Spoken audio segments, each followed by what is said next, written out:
ধ্বংস হোক ওইসব নারী যারা স্বামীর রোজগারে অসন্তুষ্ট থাকে।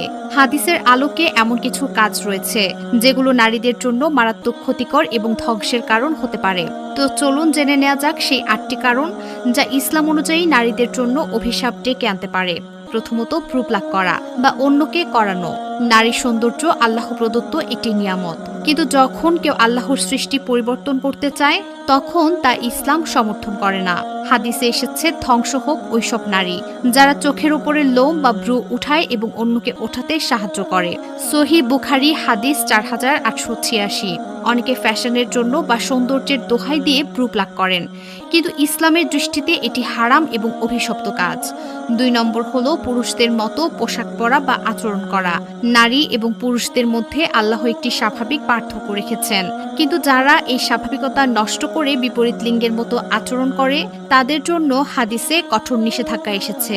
ধ্বংস হোক তারা যারা নারী হয়েও পুরুষের বেশ ধারণ করে। বুখারী মিসকাত শরীফ 4429। এটি শুধু পোশাকের বিষয় নয়, বরং নারীরা যখন পুরুষদের মতো চালচলন, স্বভাব এবং অভ্যাস গ্রহণ করেন তখন তা ইসলামের দৃষ্টিতে ধ্বংসের কারণ হয়ে দাঁড়ায়। 3 নম্বর হলো সুগন্ধি মেখে বাইরে বের হওয়া।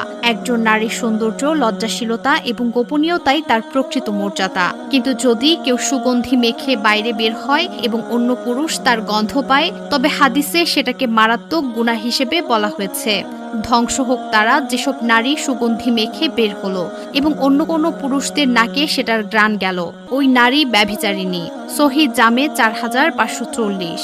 সুগন্ধি বা পারফিউম ব্যবহার করা ইসলামে নিষিদ্ধ নয়, তবে তা যেন অন্য পুরুষের মনোযোগ আকর্ষণ না করে সেটাই গুরুত্বপূর্ণ। 4 নম্বর হলো উল্কি বা ট্যাটু আঁকা। অনেকে আজকাল শরীরে উল্কি আঁকাকে ফ্যাশন মনে করেন, কিন্তু ইসলাম এটিকে নিষিদ্ধ করেছে এবং যারা এটি করেন তাদের উপর অভিশাপ এসেছে। ধ্বংস হোক ওইসব নারী যারা শরীরে উল্কি বা ট্যাটু আঁকে এবং অন্যকেও এঁকে দেয়। সহিহ মুসলিম 2125। উল্কি আঁকা শুধু শরীরের সৌন্দর্য নষ্ট করে না, এটা শরীরের চামড়ার স্বাভাবিকতা পরিবর্তন করে দেয়, যা আল্লাহর সৃষ্টির পরিবর্তন করার শামিল। 5 নম্বর হলো পরচুল বা নকল চুল ব্যবহার করা। চুল নারীর সৌন্দর্যের অন্যতম অংশ, কিন্তু যারা নিজের চুলের আকৃতি বা সংখ্যা পরিবর্তন করতে চান এবং পরচুলা বা এক্সটেনশন ব্যবহার করেন তাদের ব্যাপারে হাদিসে অভিশাপ এসেছে। অভিশাপ তাদের জন্য যেসব নারী প্ররোচনা বা আলগা চুল পরিধান করে। সহিহ বুখারী 4886। সৌন্দর্যের জন্য প্রাকৃতিক উপায় বেছে নেয় উত্তম, কৃত্রিম উপায়ে সৌন্দর্য পরিবর্তন করা ইসলামে নিষিদ্ধ। 6 নম্বর হলো স্বামীর রোজগারে অসন্তুষ্ট থাকা।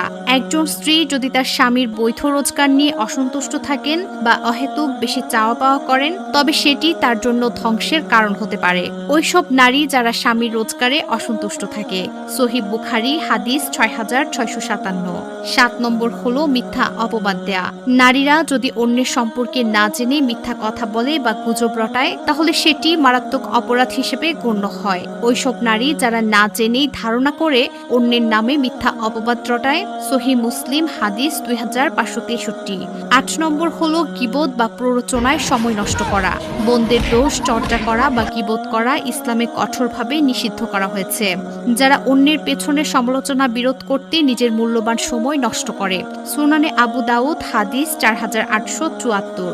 গীবত করা মানে নিজের নেক আমল নষ্ট করা, কারণ এটি এমন এক পাপ যা অন্যের অধিকার ক্ষুণ্ণ করে।